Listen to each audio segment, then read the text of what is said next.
Wow, how you guys doing? That's great. If you don't mind, the most important person here tonight is obviously God, right? Second most important is you guys, because you're the ones that came and brought hearts to this conference for God to speak and work in your life. And I'm actually the least important person in this room tonight. I want to take a minute, and we kind of just did it, but I want to invite you to again, because I can't offer your heart to God to speak, but I would like to invite you to do that. So I want to take a minute, and would you just offer to God? Moises, how are you? Sorry. I promise I won't do that all weekend. Offer your heart to God, to whatever He may speak to you. In a minute, I'm going to offer my heart to Him. So can we just do that in a moment of silence?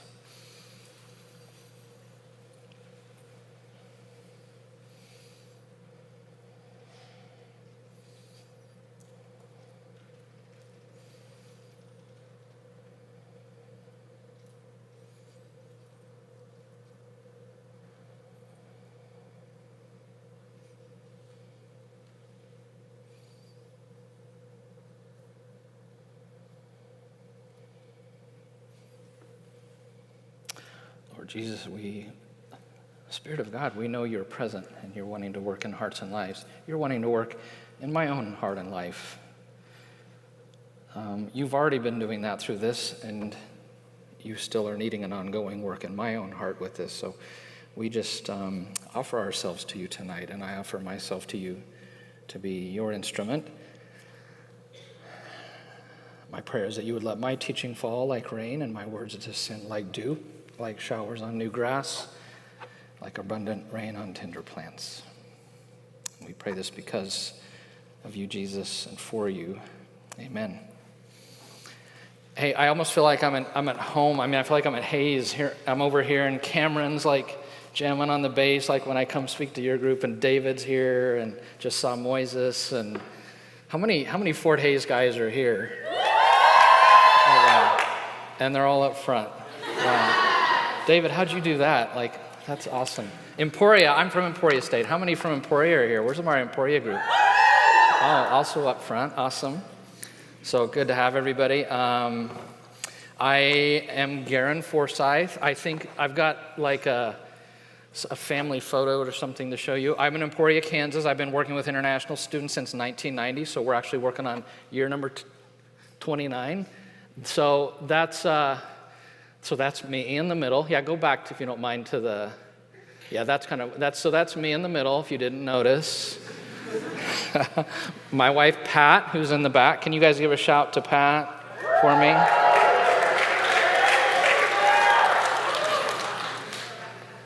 Three children.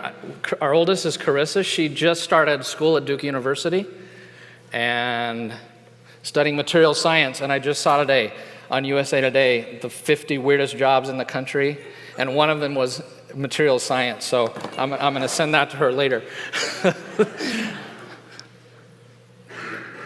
Ariel, our middle daughter, who's studying nursing at Emporia State, will graduate this year. And then Kieran, our youngest, but not the smallest, who's also here. He's studying at K-State Salina, getting a major in drone technology. Unmanned aircraft systems, but drones for the rest of us. He's going to be delivering your pizzas in a couple of years. We tease him. I'm kind of sorry for all the K-Staters here, which is probably half the crowd. I'm a Jayhawk.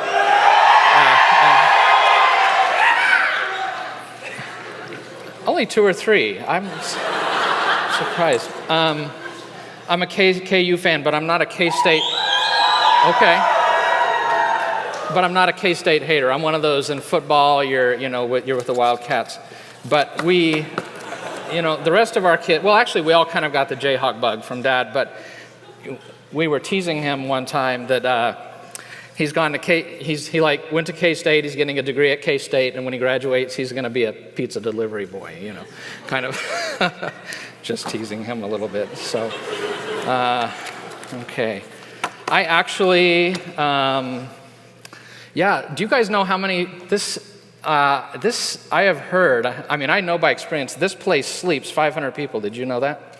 You can sleep 500 people. Somebody was asking me in Emporia how I knew that. I said, I spoke 12 years ago in this very auditorium, and it sleeps 500 people. I know by... Did you get it? Okay. All right, enough of that. Okay. But I think it was 12 years ago, and I talked to Kirk. He's our sound guy. Can we give Kirk a little love? And he told me he remembered one of my talks from 12 years ago, but I won't tell you if he said it was good or bad. I'll just tell you it was memorable. That's all kind of what he said. So I'm going to start stopwatch. Is that okay? Okay. All right. But I am excited to be here. I am very humbled. And because I think you guys, you're the world changers, you know that. That's why I work with college students. You guys are the future, and there's no other group I'd rather be around. In fact, my wife and I, we were invited to a wedding recently, and at the rehearsal dinner, we went into I was doing the wedding, but we went in for the rehearsal dinner, walked in a room, and there were 3 tables. And the wedding party was sitting at one table, and then there were 2 other tables. At one table were all the attendants who were college age, and the other table was like the grandparents and great aunts and uncles and great grandparents of the groom and bride. And they said, well, which table would you like to sit at? I longingly looked over with the college students, and they said, oh, you'd fit in better with this group. And they put us with the octogenarians. But we actually had a good time talking with them. But you guys are like my comfort zone. So, all right, you ready to jump in? I'm passionate about Jesus. I'm passionate about his kingdom and his word. And I am passionate about this topic. And hopefully God can talk to us about it. So we live in what some have called an age of identity. In 2015, a guy wrote for the New York Times an article called "The Year We Obsessed Over Identity." That wasn't too long ago. And you know what it looks like, because we're in the middle of it, right? Our whole culture, especially your generation and the generation coming up behind you, the I generation or Gen Z, our whole culture is on a search for an identity. And someone has even said that the supreme achievement now in American culture is to say, I have found an identity, that has become almost, that if you get there, like you've reached the pinnacle. There is an immense cultural pressure, I think, on all of us, but especially on you guys, to define and to find your identity, to define your life. We live in an age where I decide who I am, I create my own identity, I define my life, right? I think you guys know what I'm talking about. And the way you do this is by looking inside, deep inside at yourself, your dreams, your desires, your intuitions, your urges, your longings, the inclinations you have, your inner experiences and feelings, and then self-construct an identity based upon some of those internal things. And then you give expression to that identity. That's part of it, is you don't just discover it, but you have to express it. Despite what anybody says about your identity, doesn't matter, you express it and live it out. The orthodoxy and the dogma of our day is that no one from the outside should tell you anything about yourself and who you are. Is that right? George Bernard Shaw, a prophet of this age, said, life is not about finding yourself. Life is about creating yourself. And I think consumerism ramps this up. And I totally forgot I was gonna have something up here. Does anybody have like a Starbucks coffee cup up here with them? No, I was gonna have a Starbucks coffee. Marketing, that's what marketing is all about. Consumer branding is helping us to construct a consumer identity, right?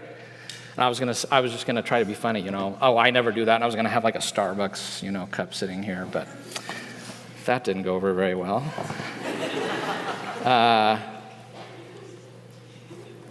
So consumer culture, I think, ramps this up.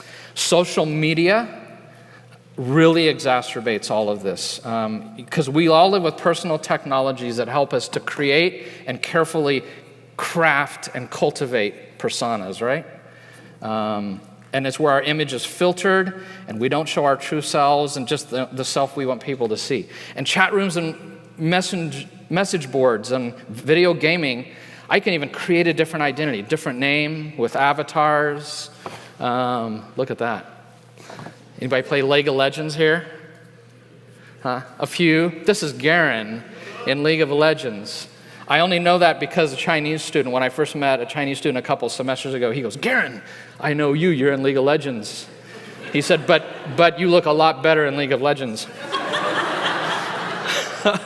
Look at that. Look at this one right down. Look at the smolder on this guy, on him right down. Have to try that smolder on my wife later. Okay. You've heard it said, we're living for likes. So your generation especially, living for likes but longing for love. But there's a couple of problems with this search for identity, and I want to just identify two. There's more than that. But number one, it is not holistic.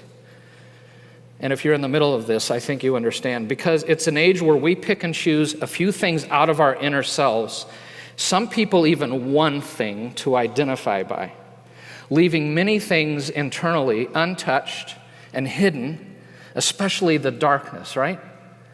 And we just craft kind of this thing that we want. And what we need is a holistic identity. We don't need the kind of identity that our culture is offering.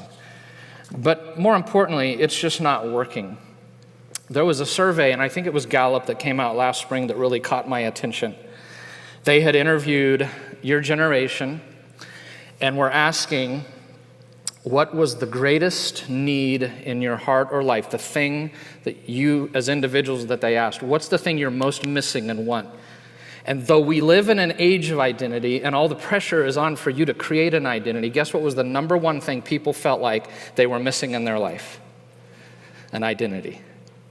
Though our culture is giving more attention than ever before, a lot of people don't feel like they know what their identity is. So my goal this whole weekend is when you leave, I want you to leave with a lowercase identity. That's kind of my goal. A deeper understanding of where not to find your identity and where to find it.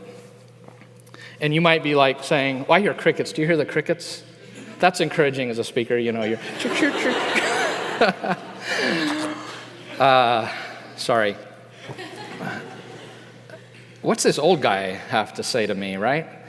But you know, this is all of us. It's a human problem. It always has been. It just happens to be a bigger problem, I think, with your generation. But a couple of years ago, I took a sabbatical. I think it was 2.5. Part of the reason I did it is I wanted to finish well. I've been doing ministry like 28 years. I wanted to finish well, but I had a sense that there were some internal drivers in me and motivations. Like I had this sense that I wanted to pull away and I really wanted to think about what really drives me, what really motivates me in ministry and in life. And I took a break and I backed off and I spent 6-7 months really focusing on that. And I felt like God taught me a lot about things that were going on in my own inner world. And a lot of what actually we're going to talk about came out of that. Not all of it, but a lot of it. It's stuff that we all have to work on. I just spent a week with a cabin with my wife in Colorado, and one of our friends, a retired missionary with Wycliffe, came and spent a day with us. And he had texted me before he came, and he was struggling with his identity in Christ. 69 years old. Been a missionary. I mean, missionaries don't struggle with identity, right? And we sat for, 2-3 hours at a picnic table and talked through all of this stuff. So we all struggle with it. I was even talking to him on the phone. He's actually been helping me with this. He's a dear friend. And we've just been talking even more on the phone. And he said, just tell those guys, so this is from Scott, that the identity you form now, you're going to be reaping the good or the bad from that when you're 60 or 70. Do you know that? He's dealing with a man right now in his church who lost his job unexpectedly at 60. And it so devastated him because his identity was so tied to his work that he, a man who did not drink, became alcoholic.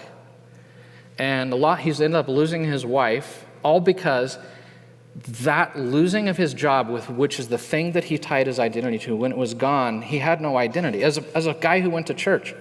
And so this is a really important topic. So maybe this weekend, help with that. A couple of foundational thoughts.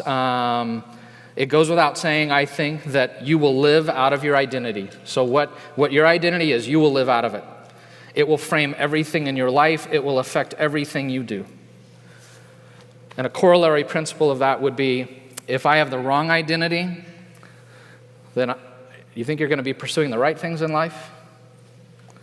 No, you're going to be pursuing the wrong things. So identity is extremely important, extremely important. Craig Rochelle said, a lie believed as truth will affect you as truth. So, all right, and before kind of getting into tonight's topic, you're like, oh my gosh, he's not in tonight's topic yet. The Hayes guys know, they understand. I need to distinguish between two kinds of identity, if I may. There is our unique identity and our foundational identity, and this stuff, should be up here. Here's what my unique identity is. It is a combination of my past and current experiences, my natural gifts, my learned abilities, my family background, my relationships, my ethnicity, my gender, my education, personality, my preferences, my likes and dislikes, hobbies, aspirations, my successes, failures, wounds. All the things that make me uniquely me would be my unique identity. And it's out of that we say things like, hey, I'm a photographer or a Broncos fan. Any Broncos fans here, by the way? Okay, we got 2, 3 right here, so we're good. You guys from Western Kansas? No, yeah? Okay. Usually kind of in Western Kansas, we're out close to Denver, so I'm an introvert. I'm a rebel. A lot of times when we identify ourselves to people, it's out of the unique identity. And when our modern culture talks about forming an identity, it is focusing, interestingly, primarily on unique identity. That's primarily the focus. But behavior, personality, urges, inclinations, life situation, they may explain who you are to a degree, but they do not define who you are. Okay? The unique things about you may explain who you are, but they do not define who you are. And that's where the next type of identity comes in, which is what is called a foundational identity. And it has 2 elements to it: a sense of worth, a sense of self, and a sense of worth. And the sense of self is that, who am I? Where do I fit in? Do I have a significant role? Do I have a purpose? Do I have a place where I fit? Is there something that I'm called to larger than myself? That's that sense of self. And sense of worth is, am I okay? Am I loved? Am I acceptable? Am I intrinsically valuable? So those are the 2 components of a foundational identity. And I think we ask those questions, don't we? Who am I? Do I have a purpose? Am I valuable? Those are the questions that we all ask. And when we ask those, what we're asking are questions about foundational identity, and that is what is underneath and undergirds the unique identity that each of us has. So, especially tonight and tomorrow morning, when I talk about identity, I'm talking about foundational, okay? I'm not talking about unique. We're going to get to that a little bit tomorrow. So, where do you center your core identity? I'm curious, your foundational identity. And I want to share, and it may be up there. Yeah, there's the question. I want to share 3 counterfeit sources where we find our identity. And I call it counterfeit because they're things that look real, and we're driven to get our identity from them, but in the end, they're not the genuine article. They're like mirages. They look good from a distance, promise things, but once you get there, they don't deliver. They're counterfeits because they're 3 things we look to for identity, but in the end, they will disappoint and fail you. And so they are, I am what I do, I am what I have, I am what people say or think about me. I am what I do, I am what I have, I am what people say or think about me. Is there somebody who has a piece of paper that could take a few notes for me? because I'm gonna get some audience participation. Anybody like raise their hand, say, you're okay. Just get it to me later. What's your name? Scott. Thank you, Scott. I want you to tell me, what are some things we find identity in what I do? And by the way, I'm a really good speaker, so somebody inevitably is going to answer the I do with an I have, and I'll be like, wow, that's great. Everybody in here will be like, that's not an I do, that's an I have. But I'm not going to say, hey, that was a terrible answer. So just so you know, I'll just go, man, wow, how powerful. And anyways, so now you're all afraid. So tell me, what are things that I do, I am what I do, that I tie my identity to? Give me some people shout out some things. This is what I want notes on, if you don't mind. Sports. Job. Student. Artist. Service. Yeah. Hold on a second. Christian service. Trust me, I know.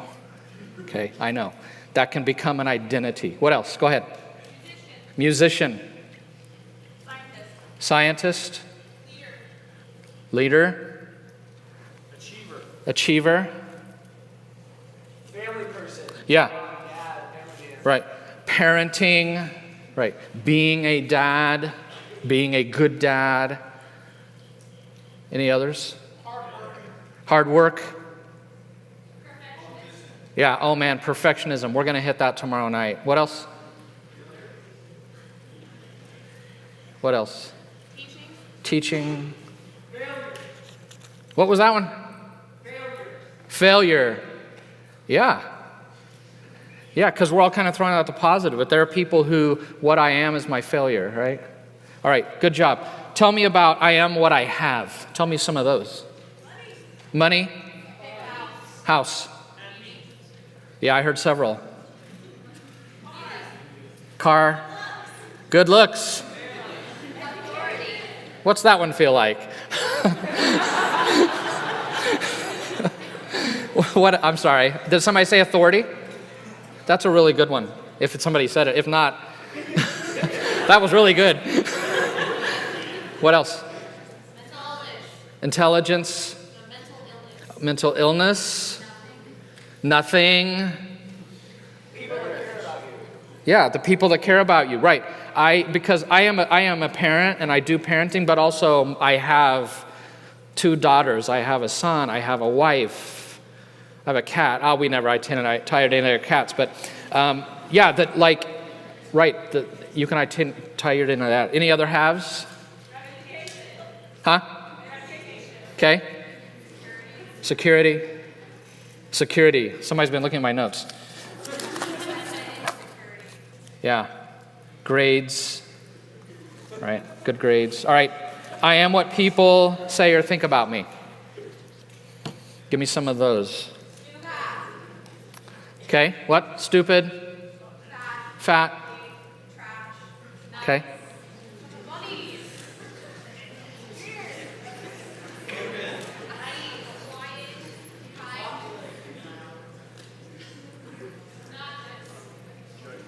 I think somebody said loud, but it wasn't I was kind of quiet. Just kidding, I heard. And tell me people, because this is about people pleasing. Hey, Kellen.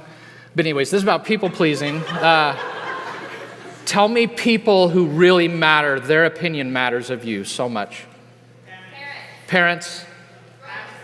Teachers. Siblings. Mentors. Friends. Pastors.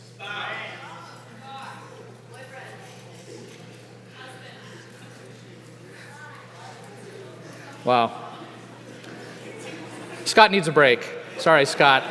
He's like...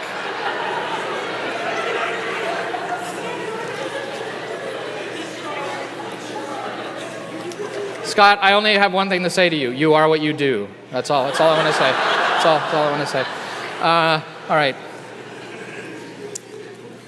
I want to take a little caveat. Can I do that? I want to talk briefly about sexuality, because you cannot talk about identity and sexuality. But I'm not going to say much.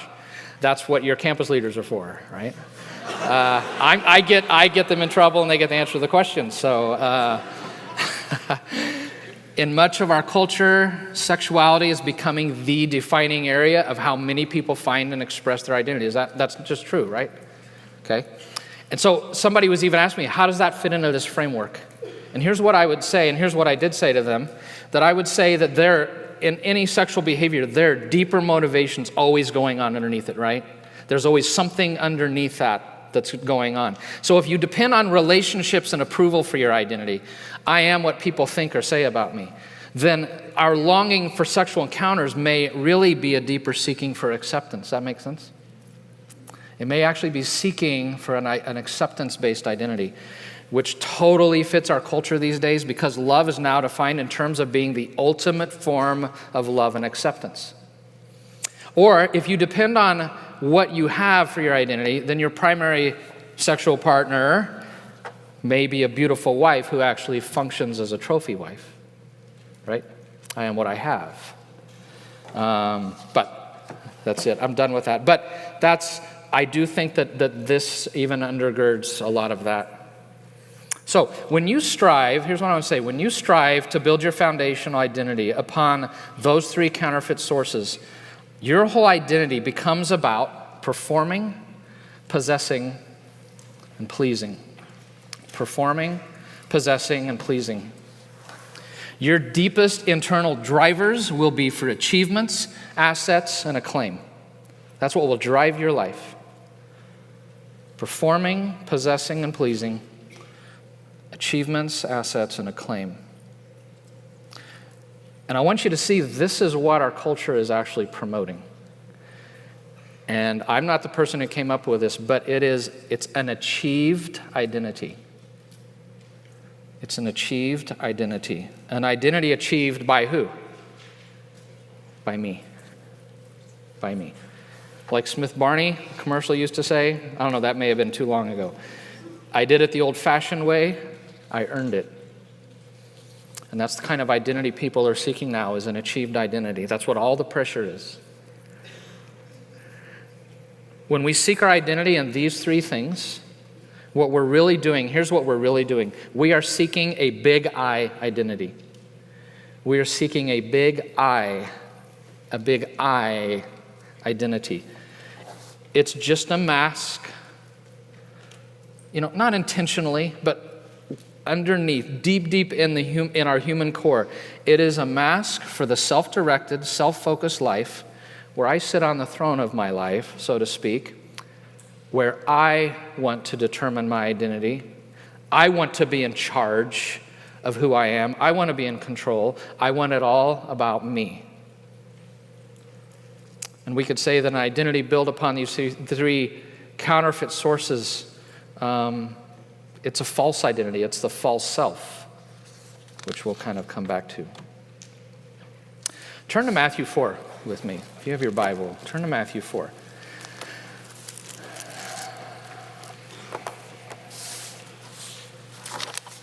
We doing okay so far? Okay. I'm watching my timer, so.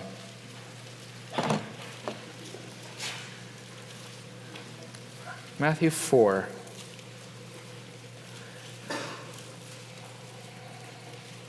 And as we're going to see tomorrow, when Satan wants to attack us, his first strategy is to go for your identity. It's his first strategy. Now, Luke chapter 4. Somebody tell me, what's the heading at the top of that chapter? The temptation of Jesus. What happened right before the temptation of Jesus? It was at his baptism. And what I want to show you in the temptation is Jesus had to deal with the same temptation we do to identify himself based upon these three things. By what he did, by what he had, by what people said and thought about him.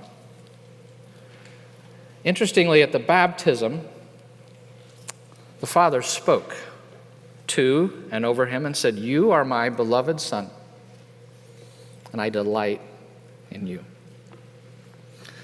We'll talk more about this tomorrow, but that was a received identity. That was a received identity. He was the Son of the living God, the embodiment of God. So he received his identity at baptism. In a sense, it was declared. And Satan immediately attacks him at his identity. First words. What are the first words that Satan says to him? What's the first word? If you are. He's hitting him at the identity he just received. Are you really who the Father said you are? If you are, I would like you to prove it. I'd like you to perform. I'd like you to promote yourself. I'd like you to show me. I'd like you to see what people think about you. So the first one is, look at Matthew. So it says, then Jesus was led by the Spirit into the desert to be tempted. I'm reading the old NIV. By the devil, after fasting 40 days and 40 nights, he was hungry. The tempter came to him and said, if you are the Son of God, tell these stones to become bread. What's that one sound like? He wants him to, yeah, that's kind of hard. You're like, okay, what's he want me to say? Jesus, right? That's always the answer. Okay. He's wanting him to create, right? To take stone and make it into bread. He's telling him, would you do? I want you to do. I want you to create bread. And Jesus answered, it is written, man does not live on bread alone, but on every word that comes from the mouth of God.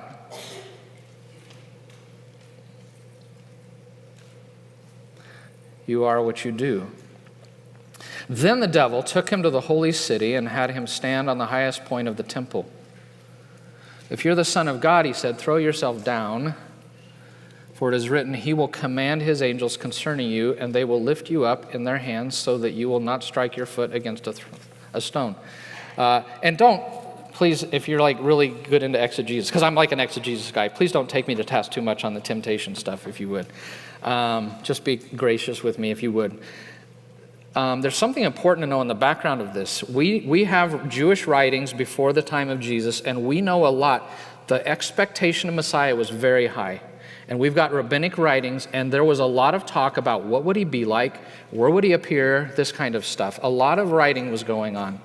And one of the expectations of Messiah, and I think the source was written 50 years before Jesus was born, and it was becoming a popular view, is that they were guessing that the Messiah would appear on top of the temple and would float down into the temple courtyard, and that was how they had known Messiah had come. And so Jesus comes into this place in time and history where this was an expectation of how Messiah would declare himself. And so Jesus knows, if I do that, if he floats down from the corner of the temple, what is everybody going to say about him? He's the Messiah. That he would get those words, that approval, that declaration from people. And what would they think of him? If they think he's Messiah, what's their opinion going to be? Huh? Biased. Okay, biased. If you won them over through his ability, again, like through supernatural abilities, that'd be different than through convincing. Yeah. Like, if you live with Jesus and you're a disciple, you're more likely to, if he convinces you over time rather than, you know what I'm saying? Yeah, if you just appear, right, just there's going to be that bias. And people are, I mean, is it going to be acclaim and adulation? Are they going to turn around bored and walk away? What are they going to do? They're gonna, probably be scared. They're gonna lift him up on their shoulders, carry him around and like display him, and they're gonna declare he's the Messiah. But he had to walk a different path, right? He had to walk the path of suffering. So anyways, Jesus answered this, it's also written, do not put the Lord your God to the test. And so again, the devil took him to a very high mountain and showed him all the kingdoms of the world and their splendor. And he says, all of this I will give to you. The temptation to what? First to do, and then what do people say and think about me? Now the temptation to have. I will give you everything in the world if you will only bow and worship. You can have it all if you'll only bow and worship me. And Jesus said to him, away from me, Satan, for it is written, worship the Lord your God and serve him only. And then the devil left him, and angels came and attended to him. At every turn, he reputed Satan's attempts to get him to forsake his received identity from his Father and to achieve an identity on his own. Just the Messiah one. He could have been declared Messiah that day, but he had a path of suffering and death to walk, and he was going to be, you said bias, he was going to be a different Messiah than they thought, right? And if he just does that, they think he's exactly, they still struggled with that, but it would have been even more so. So, all right, let me kind of start wrapping up with this. I want to talk about the problem with an achieved identity, the problem with an identity built on these three things. And I've already said they're counterfeits, right? They look real, but once you get them, they really don't work. They're not effective. And here's the main reasons why. First, it is not stable. Building an achieved identity on these three things is not stable. It is totally shakeable. In fact, these three things, if you build an identity on them, these things are fragile and flimsy. They could break so easily, right? They're so fragile. They can be lost so easily. I think the big example, I still remember the day our family went to Topeka and it rained so heavy that day. Just constant, heavy rain. And on the way home, we heard on the radio that south of Emporia, the interstate had flooded, and a family had been trapped in their van in that, I think 7, if I remember right. A father, a mother, and I think 5 children. And was he the only survivor, or him and one of his children? I don't remember. But he lost everything like that, right? Because the people I worship or whatever, the things I do, they're all fragile and flimsy. They're flawed and they're fickle. Everything in this world we live for achieving identity is flawed. It is not perfect. It will leave you. Or it's fickle. I mean, it like you today, but they don't like you tomorrow. You'll have your job today, not have it tomorrow. It's all fleeting and finite, right? It can be gone in a minute. These three things will leave you high and dry, empty and hungry. That's why LeBron James, when he won the NBA championship with the Miami Heat before he went back to Cleveland, the next morning in the USA Today, they did an interview with him. No, I think it was 2 mornings later. They did the interview the morning after, and they said, hey, it must feel exciting, and he says, actually, I feel empty. Why do you suppose he felt empty? He just won the thing he was living for, right? Well, part of it is because when you have an achieved identity, you are never given a final verdict in life. Do you know that? You never get a final verdict. There's always a referendum on yourself. Harold Abrams, you guys seen Chariots of Fire? True story. He was a sprinter, and before he went out to run the Olympic 100 meters, he said, I have 10 seconds to justify my existence. Because he thought, I am what I do, and that gold medal, I am what I have.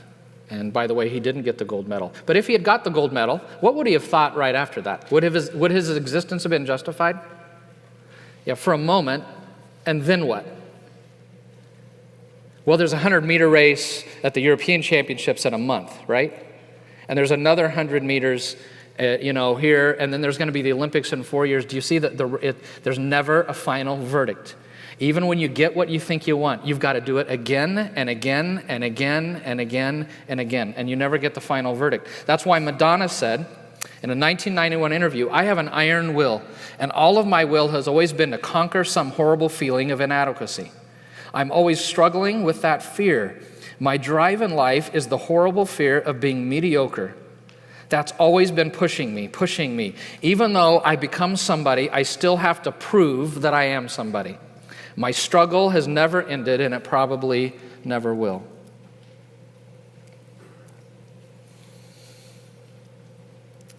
And I think I already said it. Any of these three things, you can lose any of them at any moment. If you are your money, the stock market can crash and you lose everything. The guy I told you about, he lost his family, if that's what you are. You can lose it at any moment. And when you lose it, it will shake you to the core of your foundations. It'll shake you to the core. This idea that we don't look outward to find our identity, but actually into ourselves, it sounds like freedom, because that's how it's promoted. It sounds like freedom, but in reality, it's a crushing burden. It's a crushing burden. So, I want to take this just a little bit further before I wrap up. Let me first say something important. I think we're going to have up here is significant, secure, and smiled upon. Are those up there? That's another way we can talk about these. And these are human needs. We are created beings, and God created us with the need to be significant, and the need to be secure, and the need to be smiled upon. Those are legitimate needs. There's nothing inherently wrong. There is nothing wrong with doing and having and being smiled upon. There's nothing wrong with those, okay? But the thing that we stumble on is you cannot build an identity on those things. So when being significant becomes about your identity, you will never be able to do enough, and you will struggle with guilt. Anybody been there, done that one? When being secure becomes about your identity, you will never have enough, and you will struggle with fear. And when being smiled upon by other people becomes your identity, you will never hear enough. Never hear enough. A sideways word or a critique will devastate you. Do you guys know how that feels? You ever done public speaking? You talk to a group, 50 people are like, man, that was awesome. And one guy says, that like totally went over my head, or what, that was lousy. Guess which one you focus on? Yeah, it's the one, right? And it can, for a week, it can, but I don't know what that feels like. I've never been there. If you build your identity, if this is where you build your identity, you will spend your entire life proving yourself, protecting yourself, and promoting yourself. Well, that sounds fun, doesn't it? Your whole life. If you're I am what I do, you're going to spend your whole life proving yourself. And it'll never be done. If you're an I am what I have, you're going to spend your whole life protecting what you get and just needing more. And if you are what people say and think about you, you're going to spend your whole life promoting yourself to people for that applause. And I want to tell you, there is no deep, lasting satisfaction there. There is no shalom. There is no peace. So I want to challenge you. Would you come join with me? Let's try to walk this path. It's not easy. You have 3 steps forward, 2 steps back, but give up the need to demand and define yourself. Here's what we need. We need an identity that forms a durable core. A durable core. Something that will be true of you for all time. Can never leave you. You can never lose it. It will never be diminished. And I think you all know that our eternal, our emotions, our desires, our dreams, our longings, our urges, our inclinations, aren't they always in flux and changing? You cannot build a durable identity on what's going on inside of you. And as we saw, if you build your identity on these things, they are shifting sand. There has got to be a durable core underneath all of the hats you wear, the roles you play, the situations you find yourself in, the pain in your life, your experiences, your emotions. There has got to be something more durable than that you build your identity on. Something that will undergird that unique identity. We also need an identity that's holistic and encompasses all of me, including my junk. And again, the identities we build in our culture, we're just picking and choosing a few things that I want to identify, and the things that I am most ashamed of, that I most want to hide, that I shove down in the corner of my heart, that I don't want anybody to know. Nobody ever identifies by those things, right? What the world wants us to do is not holistic at all. And we need an identity that is life-proof, that can withstand the challenges of life. An identity that can withstand losing your family in an instant, losing your house in a hurricane. An identity that's life-proof. I think, not just in our culture, I'm in the Christian community. I know myself, most of our lives are spent in creating an identity. Most of our lives are spent in creating an identity and then trying to live into it. Wouldn't you rather have a settled identity you could live from for the rest of your life? Wouldn't you rather have a settled identity? I would. And the only identity that forms a durable core that's holistic and that's life-proof, that is truly satisfying is, oh my gosh, you have to come back tomorrow morning. Sorry. Okay, let me check one thing. We've got 28 seconds for questions. No, we do need to get the worship team up here pretty quick. But is there just one or two? Like, somebody have like a really big question about all of this? I know that was kind of a lot. Just anybody brave, you don't care. You are not what people say or think about you. So you're going to raise your hand and ask the question. Anybody have a question? Yes? You might talk about this, but what does it take to unravel identity? To unravel. That identity that you That, wow. Okay, can I think about that? That's profound. That, by the way, that's a speaker, if you speak to groups, you know, that's your way of saying, I have no idea how I'm going to answer that. So you say, that was really good. Can I think about it? No, it really was good. And I really do want to think about it. Somebody gave me the idea that old identity, that what we need to do is compost it. But that's just one thought that comes to mind, but that's a great idea. Unraveling an identity. Okay. Anybody else? Yeah, after that one, you're like, I'm not asking him a question. He's just going to say, that was profound. Let me think about it. All right, I am ready for the worship guys to come up, so